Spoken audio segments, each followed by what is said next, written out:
এত দেরি করে আসলি তুই? ইমন তোর জন্য একটা কেক এনে বসে থেকে ঘুমিয়ে গেছে। ও আমার জন্য কেক নিয়ে আসছে। ও কেক আনবে আমি জানি না কে। টায়ার্ড লাগতেছে, ফ্রিজে পানি আছে?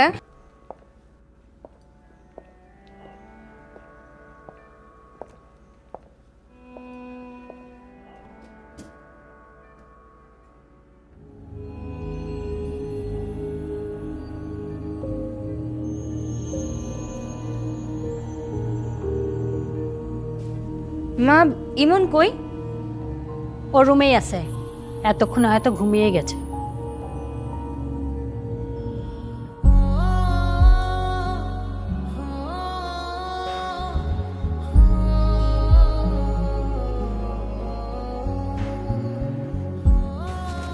মন, এই মন ওঠ।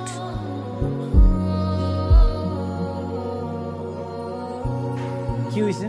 এত ডাকাডাকি করছিস কেন? বাসে কি ডাকাত এসেছে নাকি আগুন লেগেছে? এই যে তুই আমার জন্য কেক নিয়ে আসছিস না, কেক কাটতে আসছি।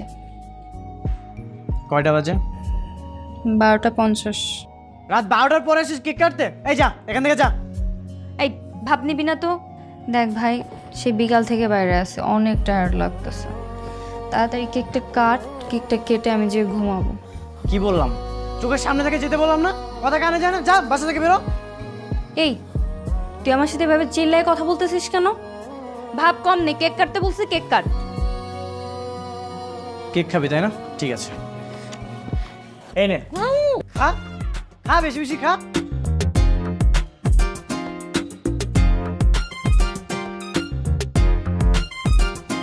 কি করলি এটা ইমন?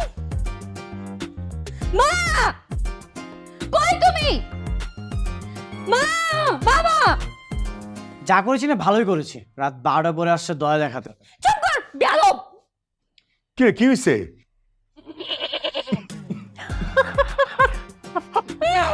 তোমরা আসতেছো কেন?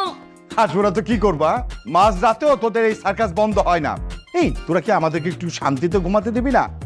বাবা আমি তো ঘুমাচ্ছিলাম, তোমার মেয়ে এসে আমাকে বিরক্ত করেছে। একটা চড় মারবো বেয়াদব, তাই বলে তোমার মুখে কেক মেরে দিবি?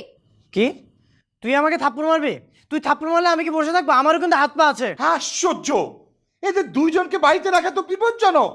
সারাদিন খালি মারামারি করবে, হাউকাও করবে।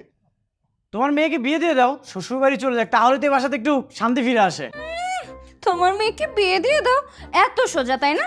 এত সহজে আমি বিয়ে করতাম না। আমি বিয়ে করে চলে যাই আর পুরো বাড়ির রাজত্ব তুমি পেয়ে যাও। হ্যাঁ, আমি এই বাড়িতেই পড়ালেখা শেষ করবো, এরপর জব করবো, এরপর এই বাড়িতেই থাকবো। আরে হয়েছে, সারা জীবন তুই এই বাড়িতে থাকিস। মা যা, তো রাত হয়েছে, যা রুমে যা যা। এই চলো আমরা শুই। এই এরা যা, ফ্রেশ হ। কি হলো, বসে আছিস কেন? যা বেরো। তুই বেরো। এই তোরে আমি ছাড়বো না বলে দিলাম।